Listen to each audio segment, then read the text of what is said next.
नमस्कार। उत्तराखंड के बुलेटिन में आप सभी का स्वागत है। मैं हूं आपके साथ रिचा सिंह। ब्रिटिश शुरुआत करेंगे पर उससे पहले एक नजर सुर्खियों पर। कैबिनेट में आएगा महिलाओं को भूमि का अधिकार देने का मामला। शासन स्तर पर गठित कमेटी ने होमवर्क भी किया शुरू। प्रदेश में रक्षाबंधन पर रोडवेज बसों में मुफ्त यात्रा करेंगी बहनें। 4 जिलों में भी नहीं होगी साप्ताहिक बंदी। राजधानी में मंत्री निशंक का घेराव करने जा रहे एनएसयूआई कार्यकर्ता गिरफ्तार। प्रदेश अध्यक्ष समेत 100 से ज्यादा पर मुकदमा दर्ज। पंतनगर विश्वविद्यालय की जमीन पर बनेगा इंटरनेशनल ग्रीनफील्ड एयरपोर्ट। कई देशों के लिए शुरू होगी हवाई सेवा।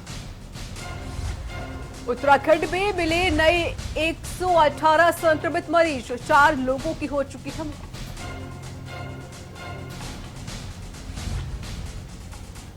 प्रदेश में मौसम ने बदली करवट। राज्य में कई हिस्सों में झमाझम बारिश। मौसम विभाग ने जारी किया ऑरेंज अलर्ट।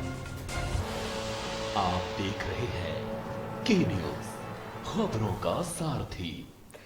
खबरों की शुरुआत करते हैं। नैनीताल में कोविड वायरस के चलते सरकार द्वारा जारी गाइडलाइंस का पालन करते हुए पूरे देश में ईद उल अजहा का त्योहार सादगी और सौहार्द के साथ मनाया जा रहा है, जिसकी एक झलक नैनीताल में देखने को मिली है। जामा मस्जिद नैनीताल में कुछ लोगों ने ही सामाजिक दूरी का पालन करते हुए ईद उल अजहा की नमाज अदा की और देश व दुनिया में कोरोना से संक्रमण मुक्त कराने के साथ ही खुशहाली की दुआएं मांगी।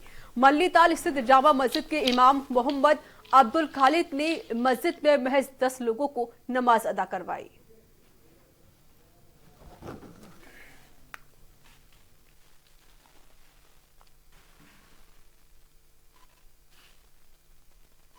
अल्हम्दुलिल्लाह आज ईद की नमाज हमारे यहाँ जामा मस्जिद के अंदर अदा की गई।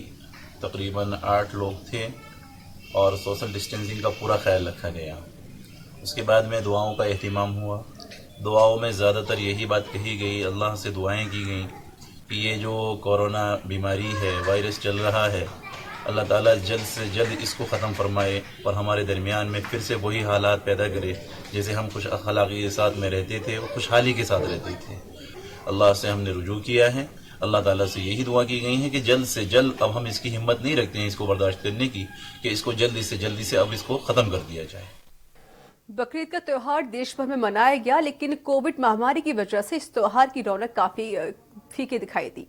वहीं देहरादून के सबसे मशहूर मुस्लिम बाजार इनामुल्लाह बिल्डिंग की बात करें तो हाजी शमसुद्दीन ने व दानिश कुरैशी का कहना है कि कोविड महामारी की वजह से हमारी राज्यों से बकरे नहीं आ पाए हैं और रोजगार ठप होने के कारण लोगों ने इस त्योहार को धूमधाम से नहीं मनाया है। इस महामारी के कारण लोगों ने अपने घरों में नमाज अदा की है और जिस तरह से भाईचारे के साथ इस त्योहार को मनाते थे उससे भी लोगों ने परहेज किया है।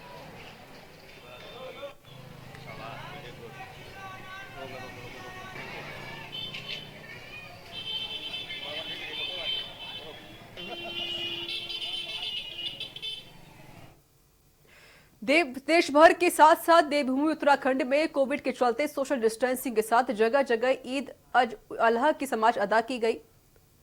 इस मौके पर काशीपुर में भी ईदगाह में शहर इमाम के नेतृत्व में सोशल डिस्टेंसिंग के साथ पूरा ख्याल रखा गया और साथ ही केंद्र व राज्य सरकार के द्वारा कोविड के चलते जारी गाइडलाइंस का पूरा पालन किया गया। इनको पुट्ठे पुट्ठे तो नजर आ रहे हैं, तुम देना यार मेरे को। पहले तो ईद उल अजहा की ईद की मुबारकबाद बहुत बहुत सब पूरे देशवासियों को देना चाहता हूँ। शासन प्रशासन के साथ हम लोगों ने यहाँ पर सोशल डिस्टेंसिंग के द्वारा नमाज अदा की गई ईदगाह में, और क्योंकि कोई गाइडलाइन के बाद तय किया गया था मस्जिद में 5-7 लोगों से ऊपर लोग नमाज अदा नहीं किएंगे, उसी को देखते हुए हमने नमाज अदा की गई और देश के सुकून अमन चैन के लिए हमने दुआ के लिए काम किया गया है। बाकी हम सब लोग ईद की मुबारकबाद। उधम सिंह नगर में नए जिलाधिकारी के रूप में रंजना राजगुरु ने चार्ज संभाल लिया है। जिलाधिकारी कार्यालय में उन्होंने निवर्तमान जिलाधिकारी से चार्ज लिया और इसके बाद उन्हें कलेक्टर परिसर में गार्ड ऑफ ऑनर भी दिया गया। नवागंतुक जिलाधिकारी का कहना है कि उनकी प्राथमिकता जिले का विकास और कोविड की रोकथाम रहेगी। इसके साथ ही उन्होंने प्रयास रहेगा कि सरकारी योजनाओं का लाभ सीधे गरीबों तक पहुंचा दिया जाए।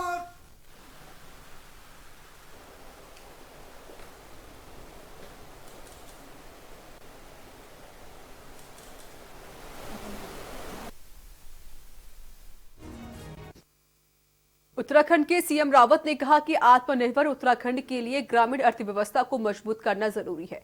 उत्तराखंड के विभिन्न स्थानों पर कृषि व कृषि प्रसंस्करण से संबंधित परियोजना संचालित की जा रही है। ILSP परियोजना तथा जिला प्रशासन के सहयोग से अल्मोड़ा जिले के हवालबाग विकासखंड अंतर्गत स्थापित बेकरी यूनिट इसका एक उदाहरण है। इस बेकरी यूनिट का संचालन परियोजना के अंतर्गत संगठित प्रगति स्वायत्त सहकारिता पातली बगड़ द्वारा किया जा रहा है, जिसके साथ 59 महिला समूहों की 560 महिलाएं जुड़ी हुई हैं। वर्तमान में बेकरी यूनिट में विभिन्न प्रकार के बिस्किट तथा cream roll, bread, cake, pastry, muffin व ब्राउनीज का भी बड़े स्तर पर उत्पादन किया जा रहा है। इन बेकरी उत्पादों के उत्पादन हेतु स्थानीय कृषि उत्पादों जैसे मंडुवा, गेहूं, तिल व अन्य प्रकार के मोटे अनाज का उपयोग किया जाता है। बढ़िया पैकेजिंग के साथ इन उत्पादों को हिलांस ब्रांड के नाम से स्थानीय व राष्ट्रीय स्तर के बाजारों तक पहुंचाया जा रहा है।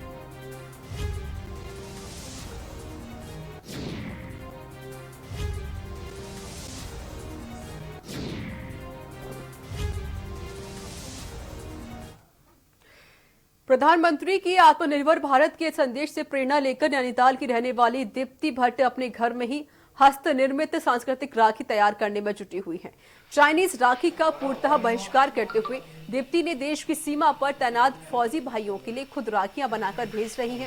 राखियों में पहाड़ की परंपरागत औषधि हल्दी, राई और कपूर का उपयोग किया जा रहा है, जो पानी से भीगने पर सैनिटाइजर का कार्य करेंगे।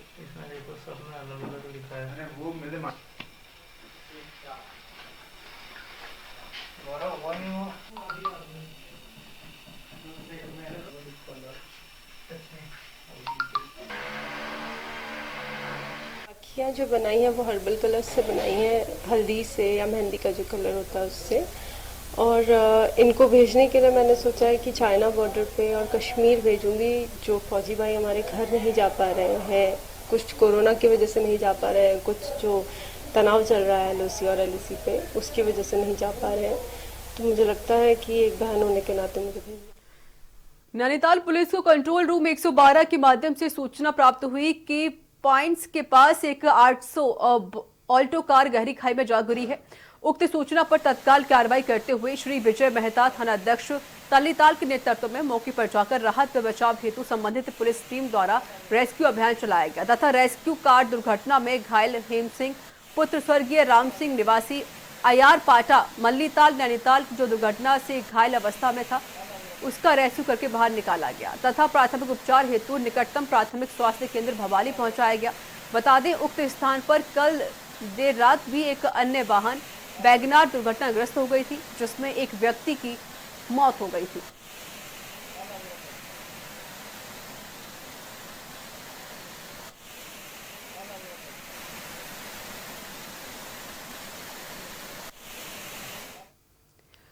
उधम सिंह नगर जिले की नवनियुक्त जिलाधिकारी रंजना राजगुरु ने शनिवार को कार्यभार ग्रहण किया है। पूर्व जिलाधिकारी डॉक्टर नीरज खेरवाल ने नवनियुक्त जिलाधिकारी रंजना राजगुरु को जिलाधिकारी का कार्यभार ग्रहण कराया।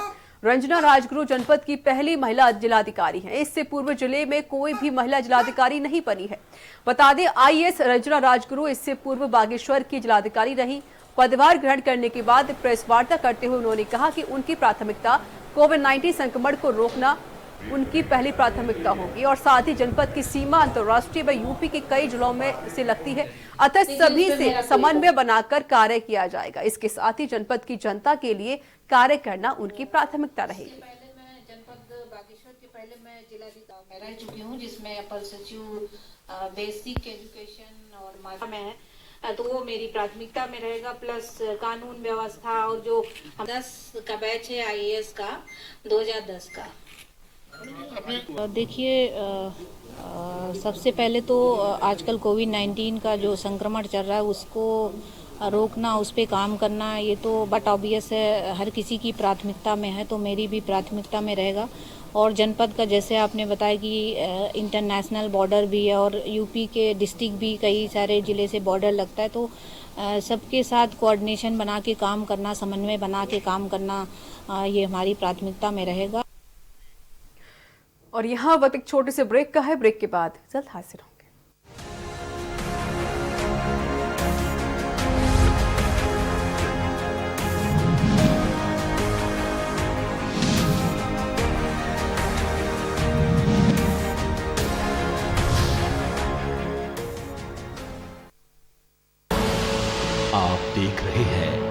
की न्यूज, खबरों का सारथी। कोरोना में लॉकडाउन के चलते बहुत से लोगों की नौकरियां चली गई थी।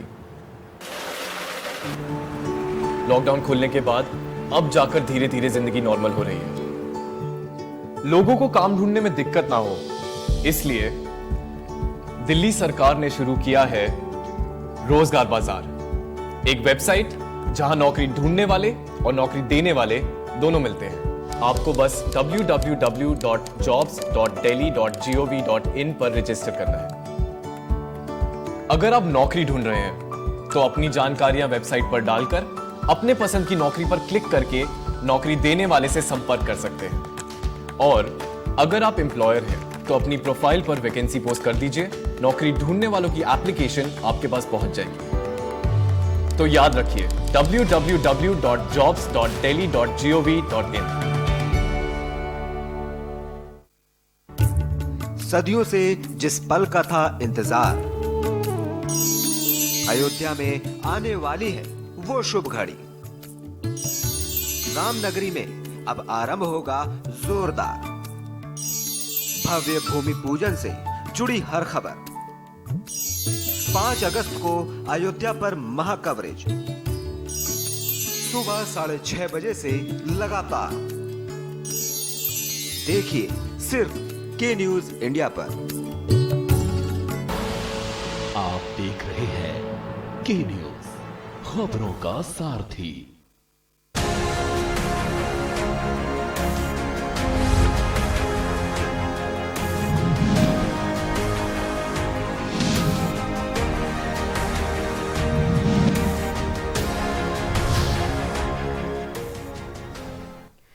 ब्रेक के बाद स्वागत है। खबरों में आगे बढ़ते हैं। नैनीताल के पाइंस के करीब कार खाई में जा गिरी, जिसमें एक व्यक्ति की मौत हो गई और दूसरा व्यक्ति गंभीर रूप से घायल हो गया। बताया जा रहा है कि अमीन और हनीफ ईद के लिए बकरी खरीदने के लिए अपनी निजी कार से भीमताल जा रहे थे और वहां से 2 बकरी खरीदकर वापस नैनीताल लौट रहे थे। सभी नैनीताल हवाली रोड पर पाइंस के समीप रपटे में घने कोहरे के चलते उनकी कार 15 फीट गहरी खाई में जा गिरी। सूचना पर मौके पर पहुंची तल्लीताल पुलिस ने रेस्क्यू कर घायलों को बाहर निकाला, लेकिन इस दौरान डॉक्टर ने अमीन को मृत घोषित कर दिया।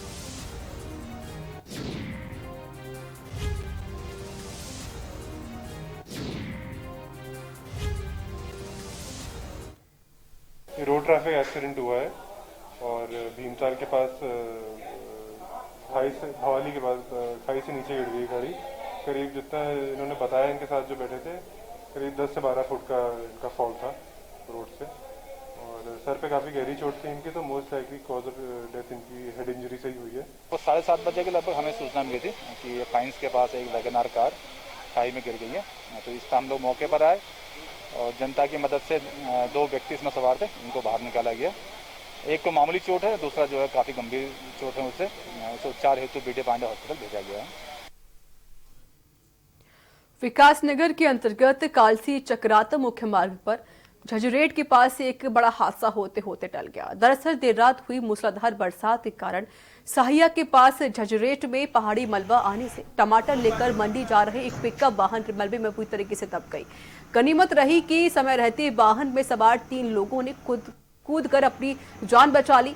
बताया जा रहा है कि अस्टी गांव के किसान राहुल तोमर 100 पेटी टमाटर पिकअप गाड़ी लेकर देहरादून के लिए निकले हुए थे, जिनके पास वाहन चालक बगत में एक अन्य व्यक्ति भी सवार था। लेकिन देर रात हुई मूसलाधार बरसात के कारण झजुरेट में अचानक पहाड़ी दरकने लगी और पहाड़ी का मलबा भर भराकर उनके वाहन पर जा गिरा, जिसमें समय रहते उन लोगों ने वाहन से कूदकर अपनी जान बचाई।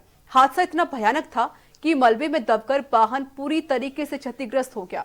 उधर मौके पर पहुंची रेस्क्यू टीम और पीडब्ल्यूडी कर्मियों ने मलबे में फंसे वाहन को बाहर निकाला और मार्ग से मलबा हटवाकर यातायात सुचारू की।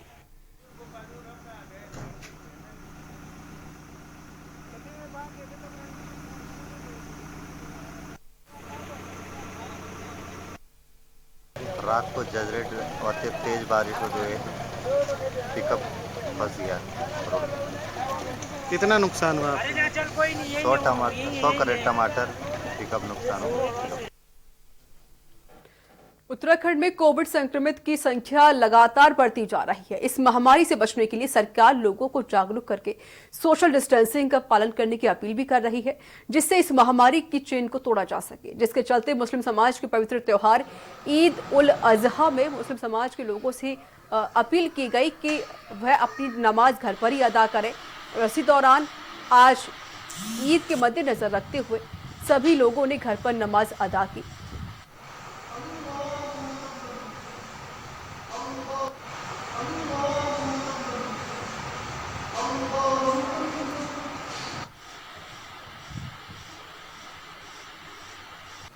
गाइडलाइंस में स्पष्ट रूप से निर्देशित किया गया है कि सामूहिक नमाज कोरोना के संक्रमण के मद्देनज़र अदा न की जाए।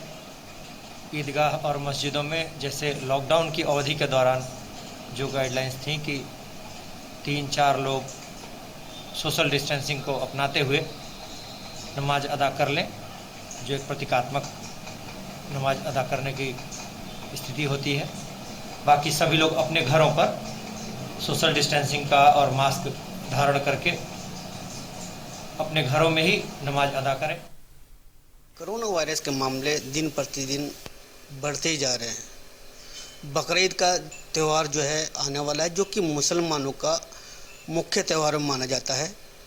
प्रशासन ने जो है नमाज को लेकर दिशा निर्देश भी दिए हैं कि सामूहिक नमाज अदा न करें, ज़्यादा भीड़ इकट्ठा न करें। इसी सिलसिले में आज हम मुफ्ती राशिद कासमी साहब से बात करेंगे कि प्रशासन ने जो दिशा निर्देश दिए हैं क्या कहना चाहेंगे, उनकी क्या राय है। जी मुफ्ती साहब, जैसे प्रशासन बकरीद का त्यौहार आने वाला है, प्रशासन ने कहा कि घरों में ही नमाज़ पढ़ें, जैसे ईद की नमाज़ पढ़ी थी, बकरीद की नमाज़ भी ऐसे ही अदा करें, क्या कहना चाहेंगे इसमें? देखो, बहुत अच्छी बात है, प्रशासन की तरफ से कोशिश हो रही है कि चूँकि ये जो कोरोना वायरस की महामारी है ये पूरी दुनिया में ही है, सिर्फ हिंदुस्तान ही का मसला नहीं। इसलिए मैं इस महामारी के ताल्लुक़ से सभी मुसलमान वासियों से ये कहना चाहूँगा कि इसमें ऐसा तरीका इख्तियार करें कि अगर आपको कुर्बानी करनी है या कुछ भी करना है तो उसका सोशल डिस्टेंसिंग के साथ आप करें। सबसे पहला मसला है नमाज का।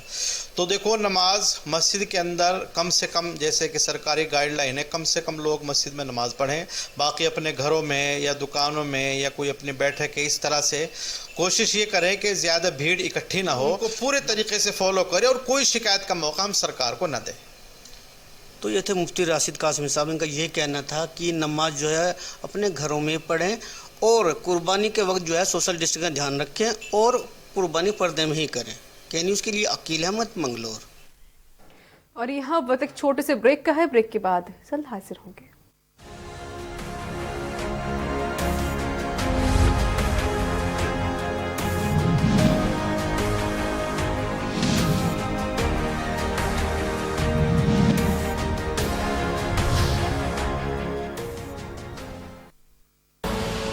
आप देख रहे हैं के न्यूज़, खबरों का सारथी।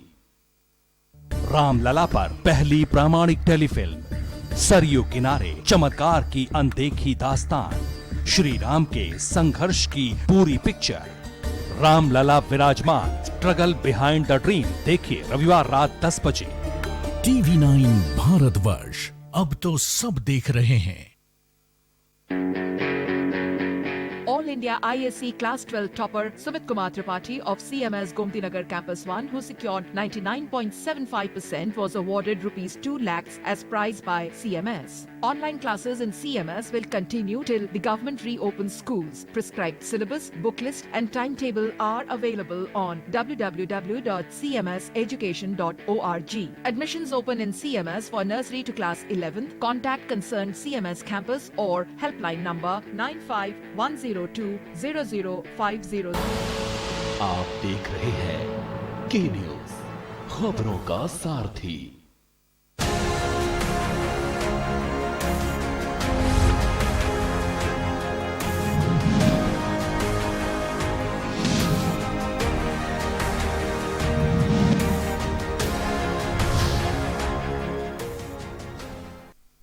ब्रेक के बाद स्वागत है। खबरों में आगे बढ़ते हैं। जहां पूरे उत्तराखंड में मूसलाधार बारिश ने अपना कहर बरपाया है, तो वहीं रानीखेत के चौबटिया क्षेत्र में नदी नाले भयंकर उफान पर हैं।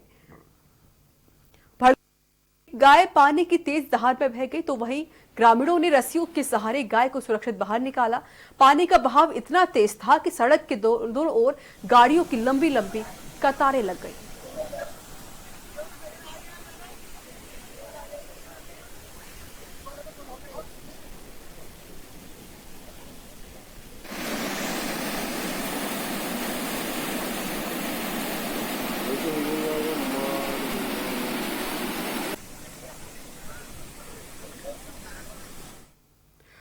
कोविड संक्रमण के कारण अपने जनपद को लौटे प्रवासी एवं बेरोजगार युवा अब घर बैठे विभिन्न विभागों की स्वरोजगार योजनाओं के लिए ऑनलाइन भी आवेदन कर सकेंगे। चमोली जिला प्रशासन ने बेरोजगार युवाओं की सुविधा के लिए वेबसाइट तैयार की है, जिसमें माध्यम से प्लेटफॉर्म पर कृषि, उद्यान, उद्योग, डेयरी, मत्स्य, पशुपालन आदि विभागों की स्वरोजगार परक योजनाओं के लिए आसानी से घर बैठे ऑनलाइन आवेदन किया जा सकता है।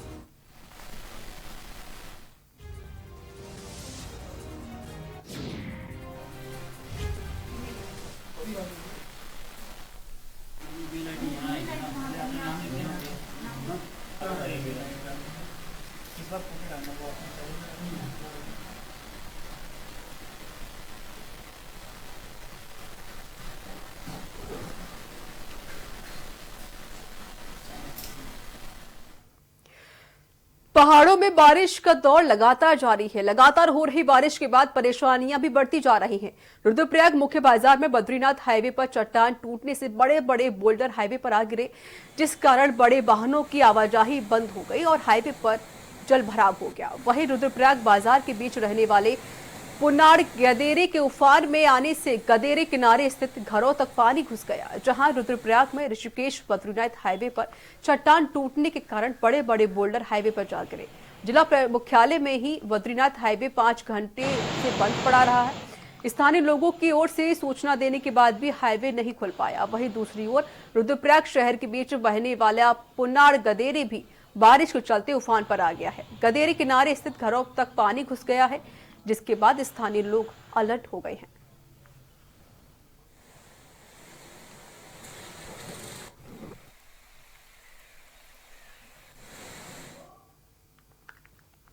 मॉनसून सीजन में पहाड़ी मार्गों पर सफर करना जानलेवा साबित हो रहा है। रुद्रप्रयाग में केदारनाथ हाईवे पर बनी सुरंग के पास पहाड़ी से गिरे एक बोल्डर की चपेट में स्कूटी सवार युवक आ गया, जिसकी मौके पर ही दर्दनाक मौत हो गई। युवक ने हेलमेट भी पहना हुआ था, लेकिन पहाड़ी से गिरा बोल्डर हेलमेट पे ही जाकर टकराया। बता दें, बारिश के कारण बद्रीनाथ और केदारनाथ हाईवे पर जगह जगह भूस्खलन हो रहा है।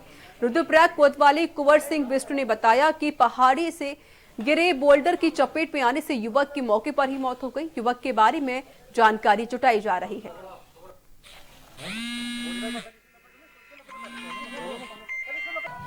एक फोन गया कि सुरंग पे पत्थर गिरने से एक व्यक्ति की मृत्यु हो गई है। उस सूचना पे मैं और दरोगा जी मैं फोर्स के मौके पर आए तो एक व्यक्ति जो जिसके सिर में ऊपर से पत्थर गिरा है और उसका सिर फट गया है, खून काफी गिरा है यहाँ पे। तो स्कूटी भी थी उनके पास बिना नंबर की। तो अभी मैं इसकी जानकारी कर रहा हूँ। हमने बॉडी जो है बॉडी बैग में जो है अस्पताल के लिए रवाना कर दिया है। अभी मैं वहाँ बाजार में जाके उसकी शिनाख्त करके उसके बारे में जानकारी करूँगा कि कहाँ के हैं। सीएम त्रिवेंद्र सिंह रावत ने कहा कि प्रतिस्पर्धी युग में बच्चों में विज्ञान की समझ का होना बेहद जरूरी है। विज्ञान के पुस्तकीय ज्ञान के साथ ही उनके प्रैक्टिकल ज्ञान को महत्व देते हैं। खेल खेल में बच्चों को विज्ञान के विभिन्न सिद्धांत आसानी से समझाए जा सकते हैं। इसी सोच के साथ चमोली जिले के कोठिया सेंड में साइंस पार्क स्थापित किया गया है। साइंस पार्क में बिरला साइंस म्यूजियम हैदराबाद से विज्ञान के सिद्धांतों को समझाने के लिए उपकरणों को स्थापित किया गया है, जिसमें ग्रेविटी, क्रिएशन, ऊर्जा का रूपांतरण, क्रिया प्रतिक्रिया का नियम, आर्किमिडीज सिद्धांत, Pythagoras theorem, black hole, fun mirror, Newton disc, xylophone आदि विज्ञान के सिद्धांतों को समझाने के लिए उपकरण स्थापित किए गए हैं।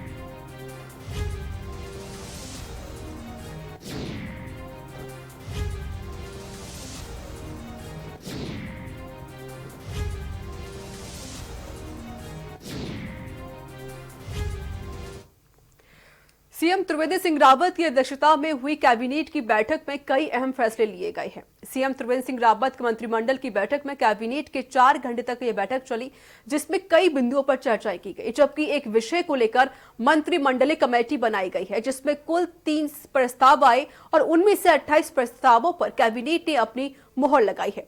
तो आइए आपको ग्राफिक्स के जरिए दिखाते हैं मंत्रिमंडल के फैसले। प्रदेश राजस्व निरीक्षक पटवारी सर के क्षेत्र का पुनर्गठन, ढांचे में 51 पद बढ़े। 148 शराब की दुकानों को राहत, कोविड अवधि में कम उठान का राजस्व नहीं देना होगा। रेरा का वार्षिक प्रतिवेदन विधानसभा पटल पर रखा जाएगा। देहरादून शहर और बाहर पेट्रोल पंप लगाने को प्राधिकरण के मास्टर प्लान में छूट। माजरी ग्रांट में AICTE ट्रेनिंग एवं लर्निंग अकेडमी खुलेगी। सरकार ने निशुल्क दी 2 एकड़ भूमि, 1.29 करोड़ है भूमि की लागत। रानी पोखरी में पूर्व सैनिकों के लिए ECHS पॉलिटेक्निक कॉलेज के लिए 0.07 हेक्टेयर भूमि निशुल्क दी गई। 38.50 है भूमि की लागत। राज्य में मदिरा बिक्री पर आयात से संबंधित सेस लगाने में संशोधन। हरिद्वार में भूपतवाला मेला भूमि पर CSC हॉस्पिटल बनाने की अनुमति। पेयजल निगम में प्रबंध निदेशक के स्तर पर सलाहकार पेयजल निसर्गीय पद को मंजूरी। उत्तराखंड तकनीकी विश्वविद्यालय का नाम वीर माधव सिंह भंडारे उत्तराखंड प्रौद्योगिकी विश्वविद्यालय। आयु शिक्षा चिकित्सकों की भर्ती लोक सेवा के स्थान पर चिकित्सा सेवा चयन बोर्ड करेगा। उधम सिंह नगर ग्रीनफील्ड अंतर्राष्ट्रीय एयरपोर्ट बनाने के लिए PPP मोड में तकनीकी सर्वे। श्रीनगर NIT सुमाड़ी को रेशम विभाग की 8 हेक्टेयर भूमि निशुल्क दी गई। आंगनबाड़ी केंद्र में 3 से 6 वर्ष के बच्चों को मिल्क पाउडर 4 दिन मिलेगा। किशोरी बालिका सैनिटरी नैपकिन ई-टेंडर प्रक्रिया से ली जाएगी। शिक्षा के अधिकार के तहत अनिवार्य निशुल्क शिक्षा नियमावली में संशोधन किया गया। केदारनाथ उत्थान चैरिटेबल ट्रस्ट के अंतर्गत लोक निर्माण विभाग को कार्य करने की अनुमति। 30 अप्रैल से श्रीनगर मेडिकल कॉलेज में कोविड जांच की मंजूरी। अल्मोड़ा और हरिद्वार में भी जांच के लिए प्रस्ताव भेजा जाएगा। सामान्य जांच के लिए कंटेनर OPD की फ्री सुविधा दी जाएगी। रजिस्ट्री ऑफिस में संबंधित निःशुल्क भुगतान में ई-पेमेंट, मोबाइल इत्यादि से भुगतान करने की सुविधा दी गई है। कुल 325 करोड़ रुपए की लागत से बनने वाले रुद्रपुर, हरिद्वार और पिथौरागढ़ में मेडिकल कॉलेज में 5-5 पदों को स्वीकृति दी गई है। अधीनस्थ सेवा आयोग में ऑनलाइन परीक्षा में फॉर्म चयन का अधिकारी मुख्यमंत्री त्रिवेंद्र सिंह रावत को दिया गया है। तो इसी के साथ उत्तराखंड के बुलेटिन में इतना ही। नमस्कार।